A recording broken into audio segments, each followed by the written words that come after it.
Well, I can't believe it. It's not about me. It's episode 3 in our little get together here. Gary, Lance Barrow, Gary Patterson, the legendary TCU coach. And this is one of the interviews that I couldn't wait when you brought up possibility of guest, is to have the legendary Hall of Fame national championship coach, and I could keep going on and on and on, the great Mack Brown. Oh yeah, we're very lucky. I was he didn't even hesitate, especially when I said Lance Barrows. So I would tell you this. I have to thank Mac. He may not remember, but when I was a younger coach, he helped me as a head coach, and he'd give me different tidbits. And one of them was, he said, Gary, now one of the things in recruiting, if you ever want them to feel comfortable, he said, always wear a coat. He said, and when you get inside the house, then always ask if you can take your coat off and make everybody feel comfortable. The man, he could write a book on every part of being a college football coach and how to deal with everybody else. So we really appreciate it, Mac, you being a part of the show and taking your time. Well, thank you, guys. Thanks for having me on. It's really interesting. When I was at Texas for 21 years, 16 of them as a coach, and Coach Royal became my buddy. He was like an older brother to me, and he obviously won 3 national championships, and the stadium's named after him. And he got dementia. I had him out at the stadium, and I said, okay, Coach, I want you to be the honorary captain. So he's walking off the field in pregame, and he says, where am I? And I said, Coach, you're in your stadium. Man, it's Darrell Royal Memorial Stadium. He said, He said, who's playing? I said, Wyoming's playing Texas, Coach. And he said, which is which? And I thought, how sad. But then they put him in a home, and I would go see him every other day. I always knew my name. And it's really interesting, guys. He didn't know how many games he won. He didn't know he'd won 3 national championships. He didn't know that his name was on that stadium, but he knew every player's name when they walked in that room. And it taught me that our business is about relationships.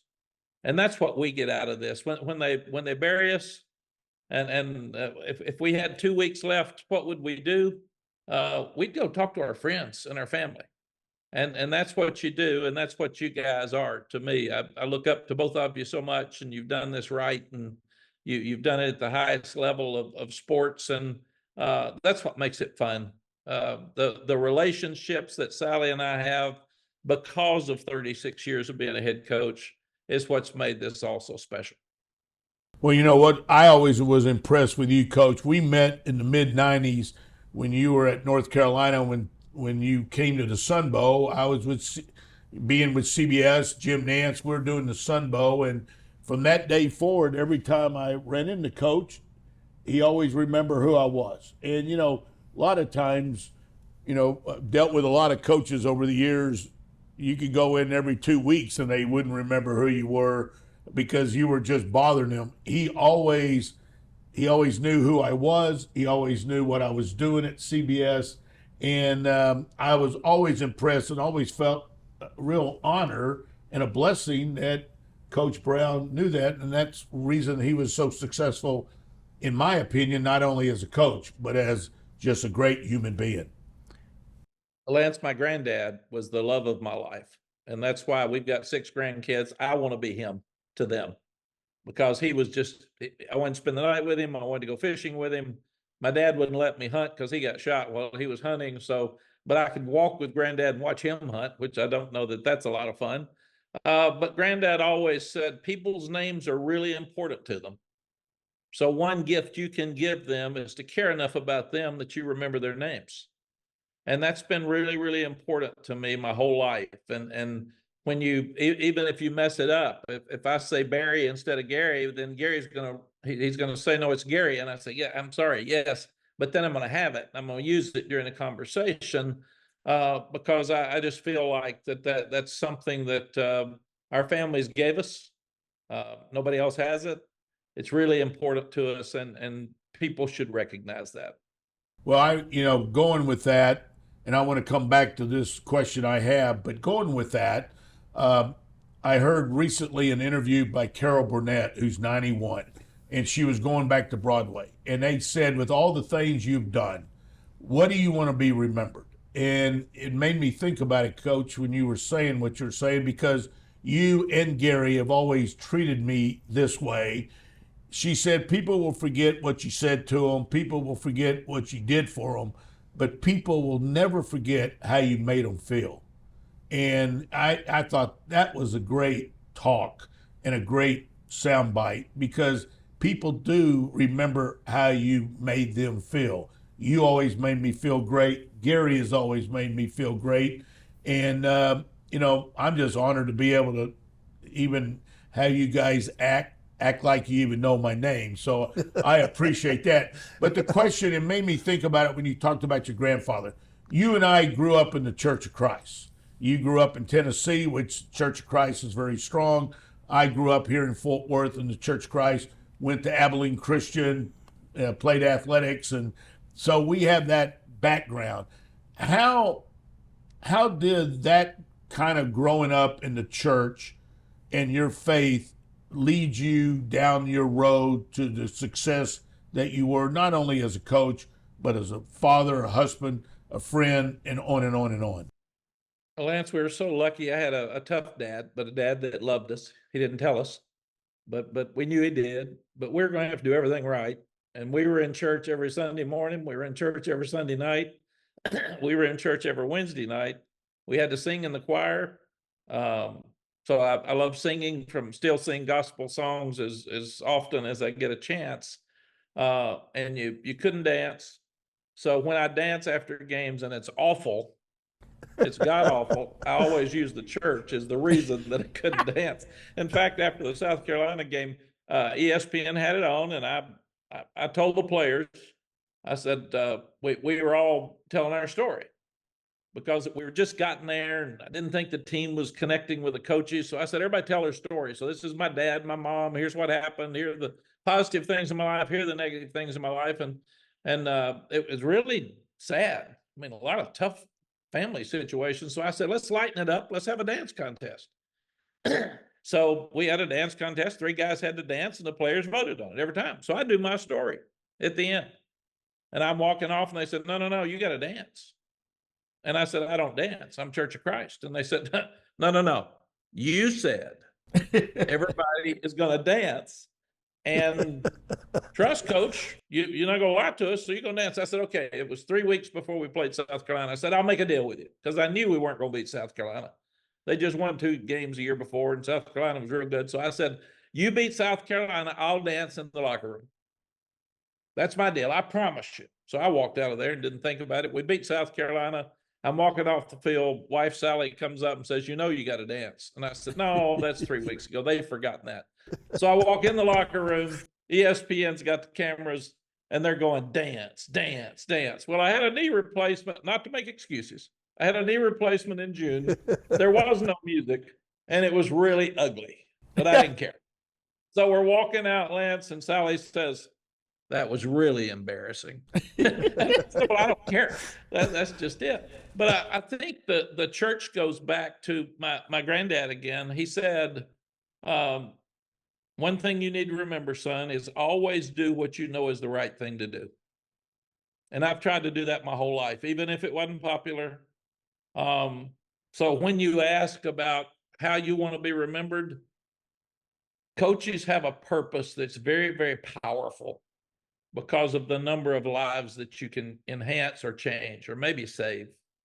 We had a young man at North Carolina. We had a friend have his son kill himself. We go back, and we're sitting there with a team, and we said, guys, we just had a guy take his life. I don't know enough about this. We'll have to get some counselors in here, but listen, that's selfish, man. Don't take away from your friends and your family and do all that. And the young guy comes upstairs right after that and says, Coach, I was on a bridge 2 nights ago. So as coaches are talking to kids, you never know what they're hearing. You never know their problems.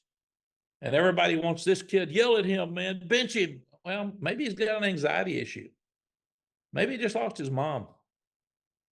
Maybe he just lost his girlfriend.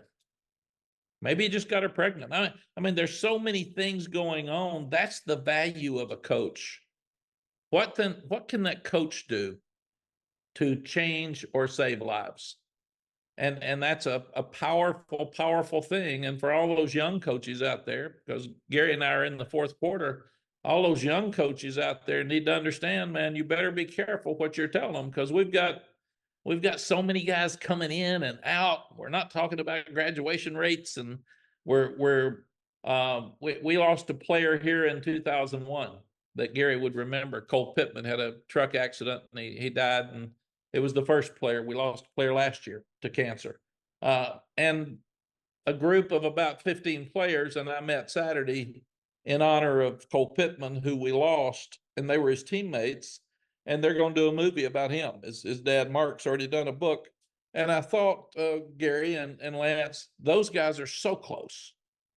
And they're so close since 2001, that's not going to happen as much anymore.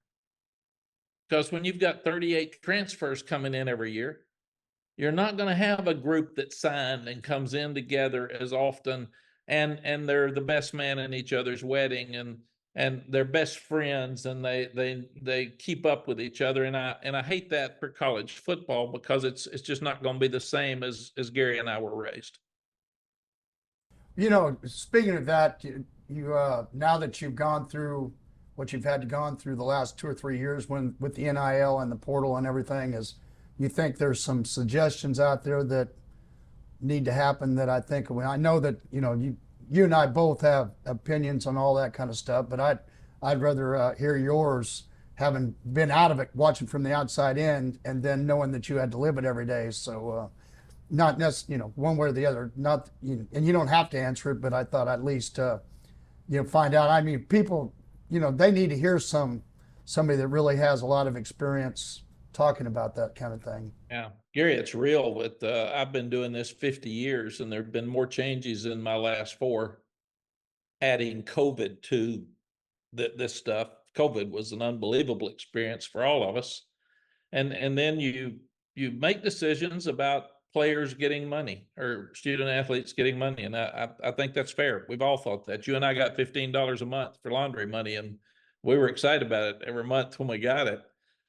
So there's no question. Even my wife said when all this was coming up, an artist in college can get paid for their paintings. A musician can get paid to go play at a concert or a bar. So why shouldn't athletes be paid for their play? So I got it. What we did though is we took thoughts of transfer portal, and we took thoughts of NIL, and we didn't think about the consequences, because we don't have guidelines, and everything in our lives have to have guidelines. And then the second thing we didn't do is we didn't think about the transfer portal and the NIL colliding, and then you've got tampering. Yeah. And then for years, we've tried to keep boosters from paying players, and now we're saying they can. For years, we've tried to keep agents out of our business because we didn't think it would be good, and now every player's got an agent. So I'm really worried that some of the things, and it probably sounds old school for the 3 of us, but some of the things that were being taught to young guys about overcoming adversity, staying and fighting through things. I saw a young guy the other day that signed in December, and he's already in the transfer portal. So we're not staying to fight through things anymore. And the other thing is we've all been taught, and this sounds old school, and I don't mean for it too, because I do believe the players should get money. We've also been taught that you get what you earn. And right now, the bargaining power is for the high school player, because he's got 10 people wanting him. The bargaining power is for the transfer. It's not for the guys on your current team. Yeah. All they can do is threaten to leave. So you're having to manage your team, manage your roster, and you're also in a position where you're having to try to find out who's leaving. We're at mid-season saying, are you going to leave at the end of the year?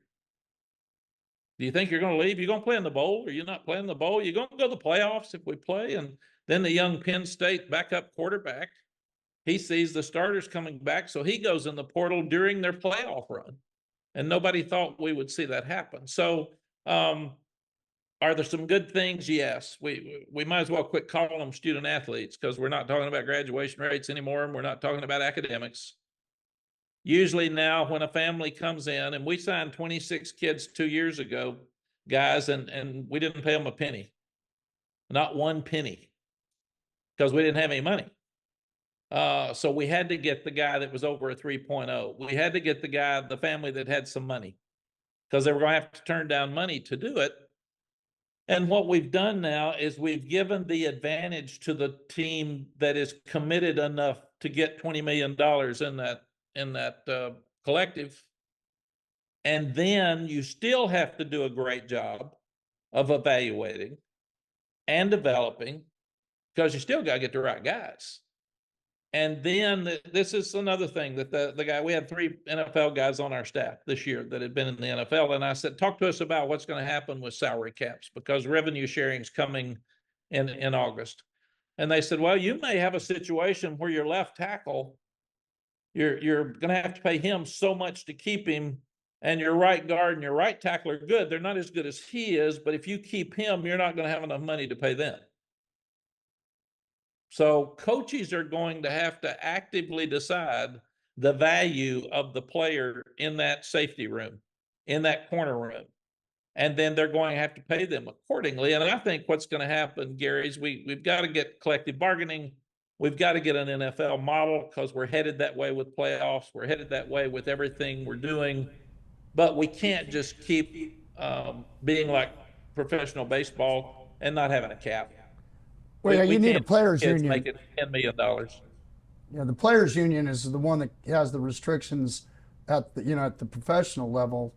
It's interesting to me, Mac, that a few years ago, because that's where the money was, everybody was talking about concussions, and now I don't hear anything about concussions, because that's not where the money is. It's disappointing to me.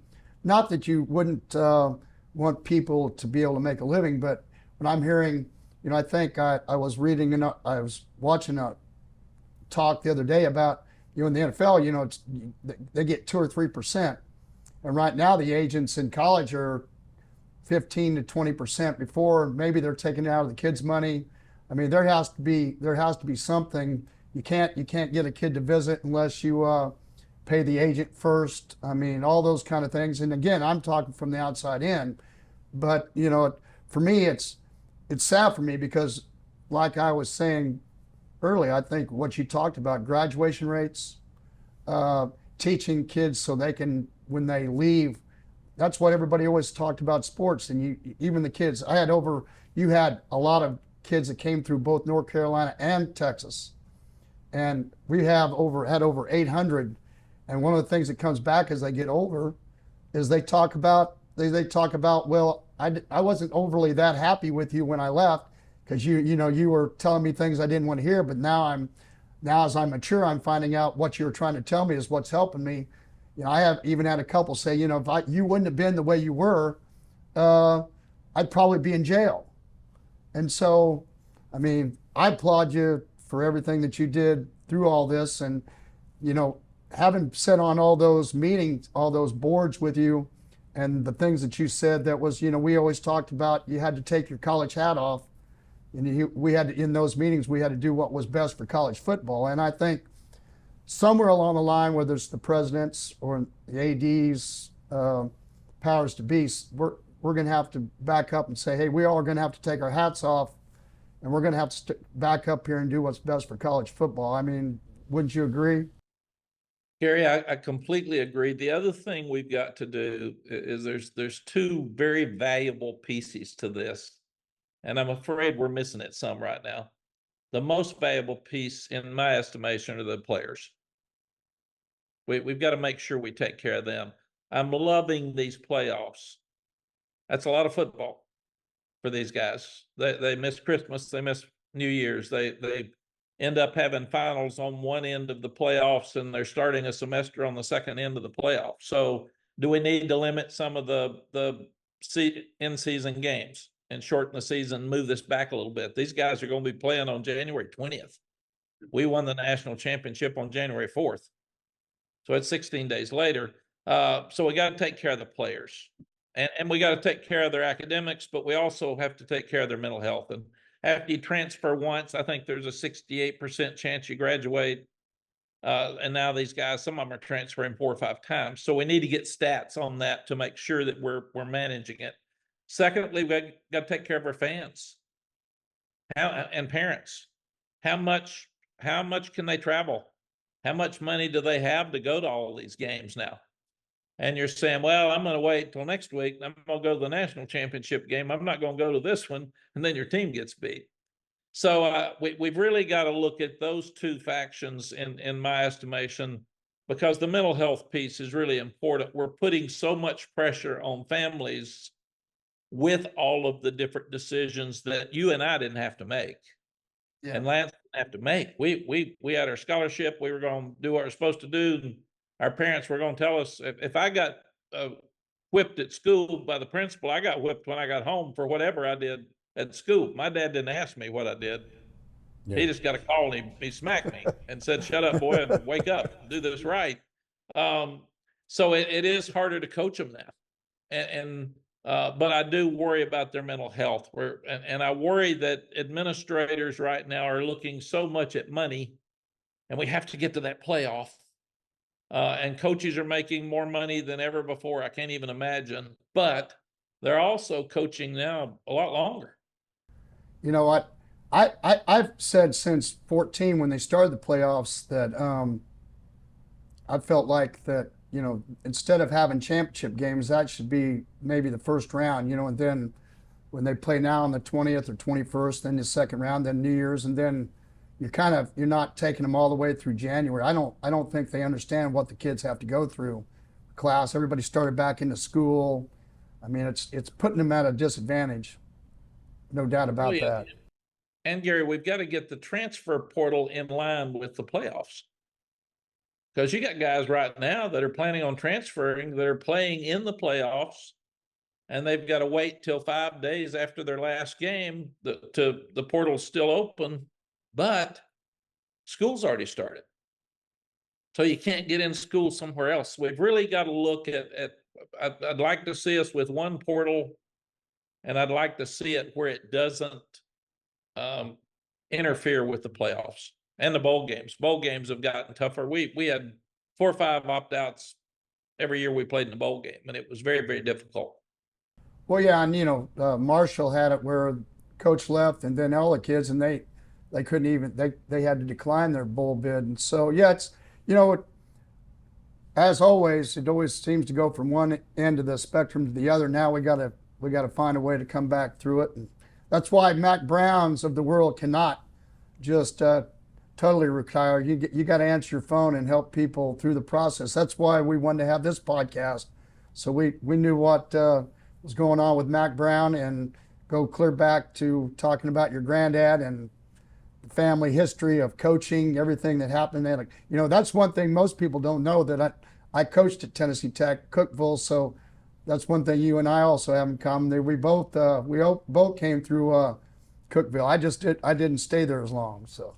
No, but you also knew my mother. So Yep. And mother was a handful. She was full speed ahead for sure. But I think the message, Lance and Gary, is college football is still great. It's a great game played by unbelievable kids.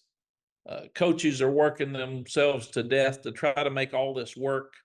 What we've got to do as adult leaders is we've got to try to get at least the path where it's more fair for everybody, or we're going to lose parity, because the ones with the most money are going to have the best chance to win.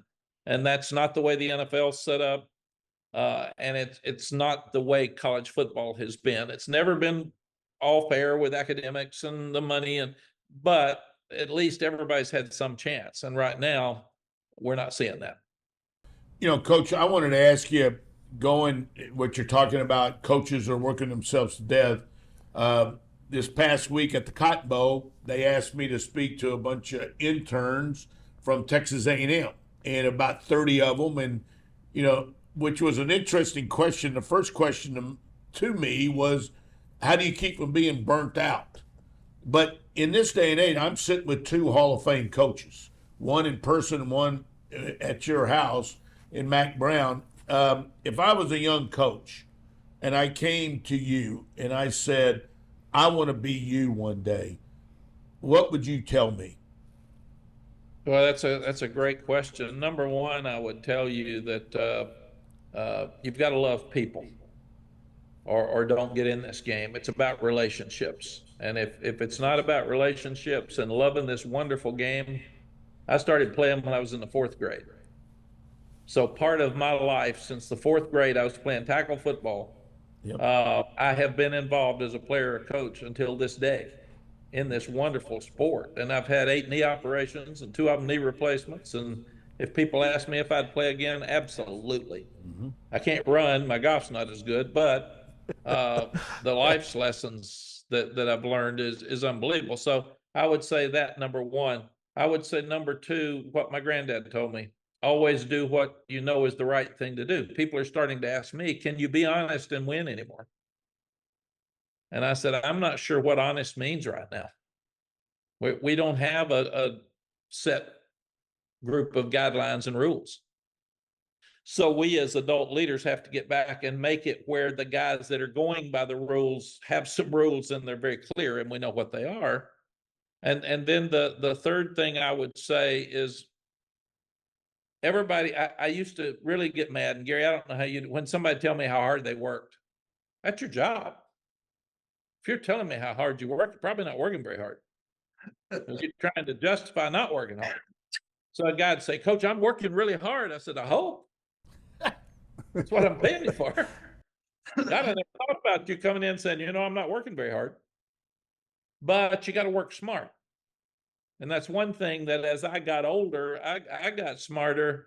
You don't get the days back with your children. You don't get the time with your wife. Try to get them to school sometimes. I would let our coaches off every time there was a chance for them to be off. I didn't want them sitting in the office trying to justify to alumni that we were working. Dan Henning told me, I love Dan Henning. He's one of the greatest coaches ever. And I worked for him at Florida State. And he would say, I'm going to leave my car over here. I'm going to leave the light on in my office. And then I want you to take me home. So everybody thinks I'm in there working at midnight. And that you can't do that. That's where you get burned out. If you're sitting over there at the office with nothing to do and you're trying to find work and make up work. And I always said there's never been a good decision made after 10 o'clock at night. And usually the players that get in trouble after midnight. So those are 2 rules I've always had. Coaches get home, and we practiced in the morning, Gary. So we were meeting at 6:30 and practicing from 8 to 10.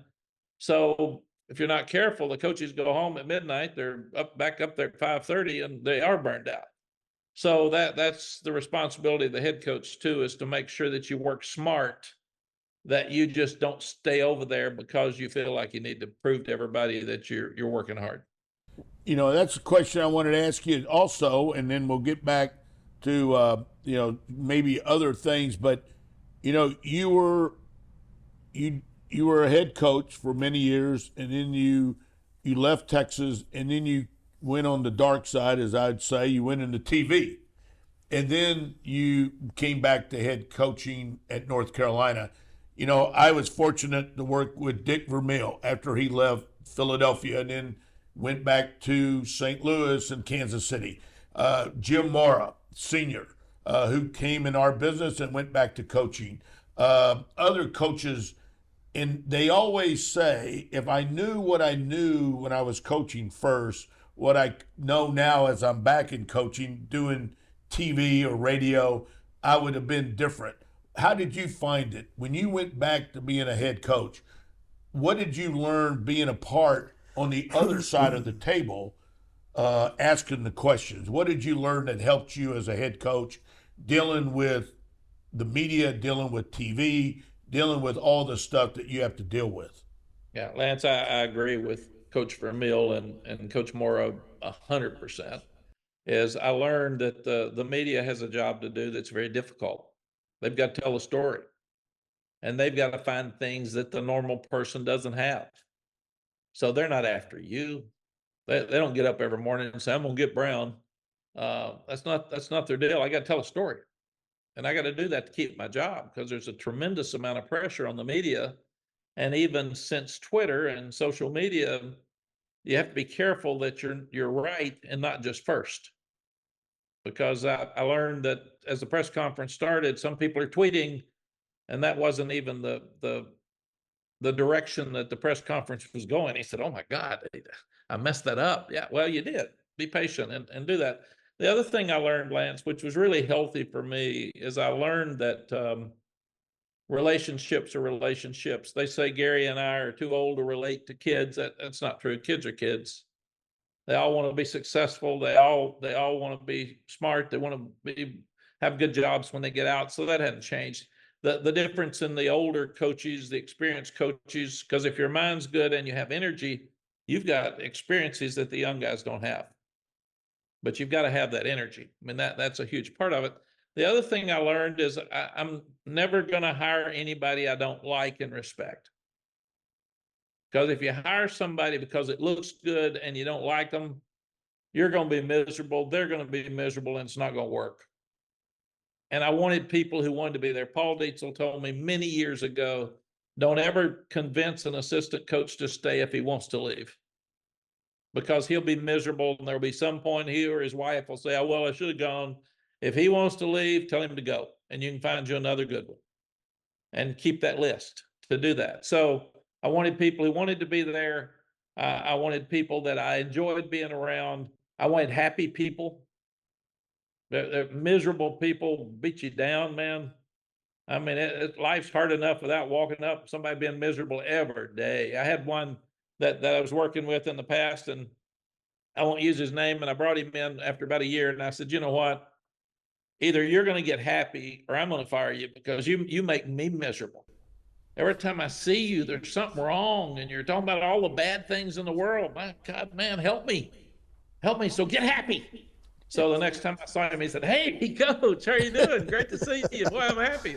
And to this day, he's still that way. So all of us, when you lose a player like we did this year that we watched die of cancer over 2.5 years, we got very close to he and his family, and we lost the player at Texas in the offseason. We lost this young man during the season.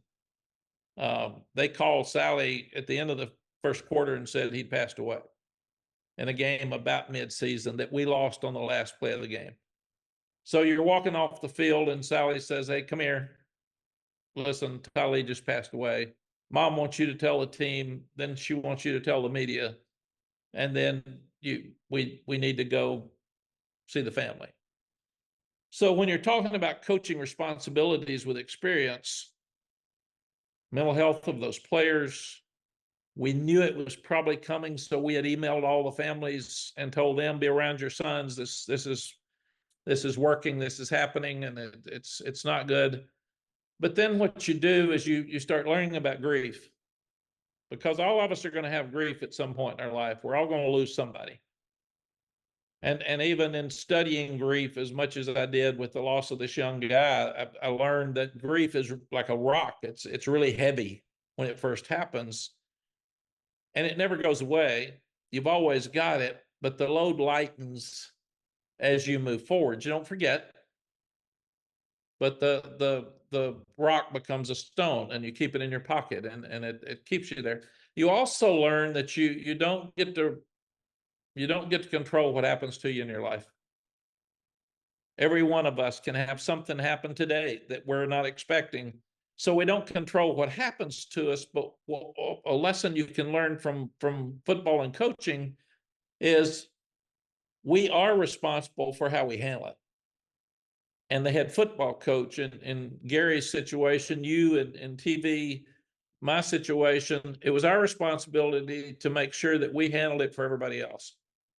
And you're dealing with about 200 people in a football program, and they're watching every little thing you say and do. So you had to be upbeat, and you had to be strong, and you had to be positive, because they were all looking for you. Then the other thing you realize, and I've heard this again the other day, is you think you've got a lot of problems. As long as you and your family and your friends have their health, you got no problems. Because if somebody tells you you're going to die, all those other problems aren't problems. So as long as we've got our health and our family's health and our friends' health, then we're good. And the last thing that I learned is that we don't control how much time we have, but we do control what we do with it. So why in the world would anybody be miserable or waste their day? And I used to get so mad when somebody said, Gary ruined my day. No, you allowed Gary to ruin your day. Nobody can ruin your day. That's your decision because it's your day. And then the last thing I'll say on this, Lance, just because of all I learned, Mr. Jamel was a wonderful friend of ours. He was a lawyer from Houston. His name was on the field at Texas. And he told me one time, he said, why worry about what people say about you if you don't even know them? He said, don't give them the only way you can give them credibility is respect what they say. They don't know you. They don't know anything about your business. Don't worry about them. Get you 6 or 7 people that you really respect and bounce things off them and use that kind of like your board. But don't sit around with modern day internet. Don't sit around and worry about what these people that you've never heard of, you don't know. They may be somebody from another team, one of your competitors that's using a name of your school. Coaches are spending way too much time worried about, Coach, you can't believe what they're saying about me. I said, oh, I can. I've had it said about me. I got it. It's just different names, but it's the same. It's different people with the same names and the same stuff. So we all have, our time is short on this earth, Lance. We all have to learn to be happy. Yeah. And I didn't do a good job of enjoying the ride enough when I was coaching. I didn't do a good enough job of appreciating the wins. Coach Royal, I said, why'd you get out at 52 years old? He said, well, I got so the losses were devastating and the wins were a relief. Because you win as much as Gary did, you win as much as we did, you expect to win. And your identity becomes winning. And when you don't, Coach Landry said, you learn from losing. I didn't do that very well. I did it better this year because we lost a player.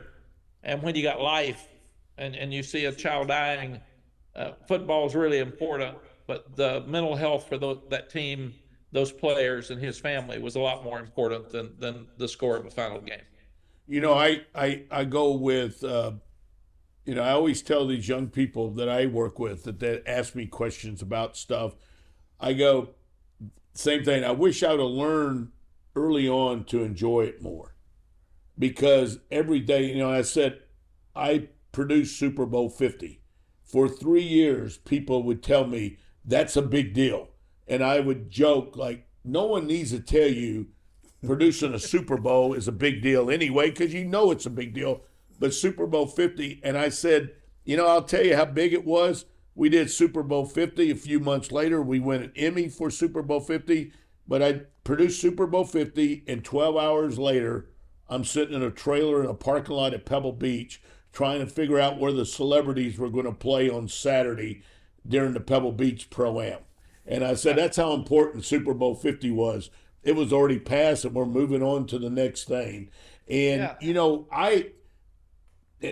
I learned so much, like being around Gary all these years and being around you, the little bit that we got to be around. But, I was thinking about it while you were answering that question. I still go back and do my job and do how we perform because of what I learned from my dad, but what I learned from Coach Bullington and Coach Smith and Coach Sutton and Coach Wilson at Abilene Christian, what I learned about riding the bus across country with John Madden, being around Dick Vermeil, and then watching the successful NFL coaches that I got to be around all these years. I tell kids all the time, I didn't understand what Coach Bullington would get so mad when we'd break the huddle and he would blow the whistle, get back, call the play. And we'd do it about 3 times, and finally he would blow up and tell us, if we can't get out of the huddle the right way, how are we going to do the big things? And I would tell these kids at CBS, they'd like, why are we doing this over and over again? I said, well, because if we can't get off the air correctly, we can't do the big thing when we're on the air. And then I try to explain to Coach Bullington, and they just look at me like I'm speaking a foreign language. But it is amazing the example and the reach that both you gentlemen have done over all these years. I never even thought about it until Coach Saban said this a couple years ago. You think about players not only in the NFL but in business that I help guide who have now gone on to become multimillionaires because of maybe a little bit example, and that's what both Coach Brown, Coach Patterson, both you guys have done. Well, I would say this to you. I, having gone back and consulted at a couple places, your University of Texas and then at Baylor, I tell you, I learned a lot, Mac, because really it came down to I really thought my biggest job was just the chemistry in the building to help pay attention to the young kids in the back. I said, put me in the back. I actually had an office with all them, and really that was probably the most enjoyable. What I found out was what I really loved about coaching and what you talked about was love the kids, love the young coaches, love the analysts, and then the booster. I left the 10 full-time guys alone and the head guy and kind of enjoyed it. Now, I would say one thing, though, that he said earlier, you are a Hall of Fame coach. I'm not there yet, so hopefully someday I get a chance, but I would not take any way. And one of my biggest thrills of me and two of my best friends, you and Bobby Stoops, both asked us to come to your party and be a part of when you guys went in the Hall of Fame. And I just wanted to tell you, I really appreciated it. Kelsey appreciated it. So thank you. Well, I want to be invited to your party too when you get inducted, because that's going to be soon. I do think that coaching is such a wonderful profession, and it's what you do is you give your life to others, and you try your best to help. It's amazing, Lance, that Gary and I, since we are older, will have players come up that are 50 and say, "Remember when I was a sophomore and you said this to me?" And you're saying, "I'm not sure I do remember that." And he said, "That changed my life. Remember when you went to my dad's funeral and I was down so much and you took me over in the corner and hugged my neck and told me how to handle it?" And it's amazing how many things come out of people's mouths. When I was through coaching, it was overwhelming the number of texts and calls that I got. I couldn't answer, just from ex-players and friends. And so we are so blessed to be in a profession where you just get to meet the coolest people and be around the coolest people and get to help those young people. Well, I know three of the cool people he gets to hang around with: Johnny Harris, Bill Duval, and Baker Montgomery. And to me, those are cool people. Those are real cool people. I don't know if they've ever been called that, but I think they're pretty cool people. Yeah. Lance, I call them owners. I still work You for always all three have. of them. You always have. Your group. You said these are my 6 or 7 owners. Really. Yes, that's exactly right. They're consultants. Coach, I'm going to ask you a question that I know if I ask both y'all would hate, but I got to ask you. You coach some great, great players in your stops. Not only as a player, but as a person. I'm not going to ask you your favorite or your best, but give me a couple of the names and why they were what they were. Oh gosh, Lance, I'll just do it at Texas because most of the people that will listen to this will understand. Derek Johnson's one of the great linebackers to ever play. I mean, 6'5", 230, ran 4.4, and a wonderful human being. You start looking at Vince Young, he changed games with who he was and what he did. He's still working to help Texas. Colt McCoy. It doesn't matter. It's part of the sport. If we had one of the regrets I have, we were 25-2, and Colt gets hurt the 5th play against Alabama. Probably win a national championship, but we didn't, and that's part of the game. And after the game, I was so down. I was down for Colt. I was down for everybody. I didn't even tell the kids, "Hey, what a great run for you guys with 25-2." They said I told them. I don't remember telling them because I was so down when you look at it. Cedric Benson, one of the great running backs at all times. and you start looking at those defensive backs we had. We had two Thorpe winners there, but and let me tell you this story about why Cedric Benson was what he is, and I'll let Gary talk about some of his. But we're playing Michigan in the Rose Bowl. First time Texas has ever been to the Rose Bowl. First time Texas ever played Michigan. He's a first-round draft choice. He's listed as maybe the top 16 picks. And he hyperextends his knee on the first play of the game. He comes off, he's limping. The doctors look at it and say, you know what? You're a first-round pick. You shouldn't play in this game. He said, tape it up. I'm going to play. So he plays the whole game. He gets through with the game. I've talked to the team. I've talked to the media. I'm leaving the locker room in the Rose Bowl, and he's sitting over in the corner in his uniform, crying. And I walk over and I sit next to him and I said, is it your knee? And he said, no. And I said, what's wrong? And he said, Coach, this is the last time I'll ever wear a Texas Longhorn uniform, and I don't want to take it off. And that's what we can't lose.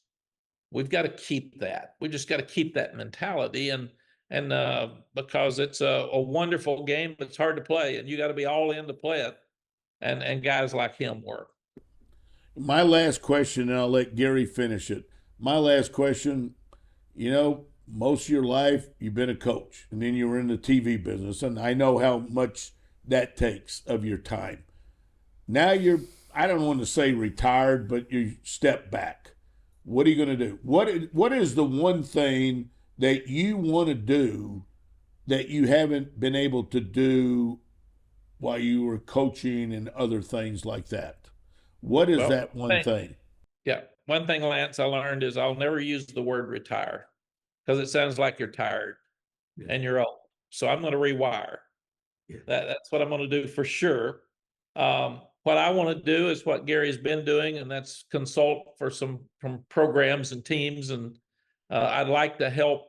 I'd like to help on the national scene to get our game straightened out. And just have thoughts and opinions of things that we feel like we need to change. When you're not coaching anymore and you're older, you can say what you want. And it carries more weight. I remember Coach Paterno used to say some of the strongest things, and I'd say, how do you do that? You're still coaching. He said, I'm 84. They think I'm senile. They don't care anyway, so it doesn't matter what I say. And the other thing, Lance, I'm going to talk to the TV people in February. I'd like to go back because in TV, you can also help educate people on what coaches and players are actually going through. And that was one of the things that I was able to do before is I could take people behind the scenes and say, here's what he was thinking. Instead of saying, Coach was stupid, man, he should be fired. We all understand that. Here's what he was thinking. Here's why he did it. It didn't work. Would he do it again? No, he wouldn't do it again. It didn't work. But that's the world that coaches live in. So that's what I want to do. I want to stay involved. Dick Vermeil told me, I called Coach, who I loved and still do. I called him when I quit before, and I said, what should I think? What should I say? He said, Coach is coach. Don't you ever say you're never going to coach again, because you'll be a liar, because that's you do what you do. And I was talking to Phil Mickelson one time. Phil said, I don't know about the senior tour. I said, hey, Coach Vermeil told me you do what you do, man. So be careful. So I'm going to be involved in some part of football for the rest of my life because I love it so much. I love the coaches that coach it. I love the players that play it. I love the fans that watch it. And then I was so fortunate to love the TV people that produce it. So it's just a huge part of my life, and I can't go forward without it. Well, I hope you're back in TV because you did a great job on those Friday night games on ESPN. It was tremendous. I almost hated that you went back to coaching because I loved watching you and hearing you. But, as John Madden always said about Pat Summerall, there's always a game out there for Pat to be involved in. And that's the way I hope you're in whatever form or fashion you have. It popped up another thing. Your favorite memory as a coach? My favorite memory would have to be win the national championship because not many people get to do that. Yeah. And I asked Coach Royal right after the game, and we were down by 12 with 6:47 left. Not that I remember. and came and won right at the end. And people said there was 19 seconds left, and they said, "You didn't look very happy on the sideline." I said, "We're kicking off to Reggie Bush. That game's not over, man. And they're going to take it and pitch it to him no matter where we kick it." And as I was walking, there were two things that happened. And when Sark wins his national championship, I'm going to do this, but we walked off the field, and Edith Royal, in her 80s, went to the equipment truck, and they had a big 3 for 3 national championships. She was on a ladder with adhesive tape, putting a big 4 over the 3 as we were walking off the field, which I thought was one of the coolest things I had ever seen. So Sally and I want to do that when Sark wins a national championship here soon. And then the second thing is, right after the game, I asked Coach Royal, "What does this mean? How does this, how am I supposed to process this?" He said, "Well, not many people get to ever do this. So you've done something that very few people will ever do in their life." And he said, "That's the good thing. The bad thing is you're going to start wanting another one and another one and another one. And it's going to ruin you for the rest of your life." And then the next morning, I made Coach go to the press conference with me to take pictures with a trophy, because he'd had 3 of them. And there was a gentleman that came up that was a friend of ours, and he was a booster, and he said, "Hey, Coach, how's it look for next year?" And he said, "You're our coach, man. We love you. You're our coach for a lifetime. It'll never change." So as we're walking off, Coach Royal said, "Number one, he's already forgotten that you won this one. He expects it next year. And number 2, you're the coach for 6 months. You don't win next year, they're going to want another one." So just understand the facts. Yeah, I remember John Madden saying when they were carrying Bill Parcells off the field for the first Super Bowl, he said, "It's the greatest moment in your life. The problem is you'll wake up tomorrow morning going, how do we do it again?" Gary? That's it. No, I would just tell you it's the game's a lot better because whatever part you play in it, that you're in it. So I just stay in it. We just appreciate you being on this session of us helping us with our podcast, doing all this stuff. I wish the best. If I can help you, and if I can help you on a national level, as far as spread the word, please let me help. But not that you need any help, but it's you taught me a lot. You've taught a lot of players a lot, and so keep doing it. Well, Coach, I'm just thinking about it. We've done 3 podcasts. First of them, we just talked. Yeah, the just second one, two knuckleheads. Second one, we had Jim Nance. The third one, we had Mack Brown. Our first 2 real podcasts, second and third, were with Hall of Famers. And just like we were talking about here, how do we do another one? I think we should eliminate ours and then just work where this was 1, 2, and then the next one after this, right? Just keep going. I mean, I don't know how we topped the first 2 with Jim Nance and Mack Brown, Hall of Famers. Coach, it was always great to see you. I look forward to being in your company in person soon, and Sally and you, and enjoy your time together, and enjoy your grandchildren and your family. And thank you so much for being a part of our little podcast. It's not about me. It's about Mack Brown. Well, thanks for sharing people's lives with everybody. And you both are dear friends and both Hall of Famers. And can't wait to catch up soon. And thanks for having me on. Happy New Year. Happy New Year to you. Thank you, Coach. Thank you.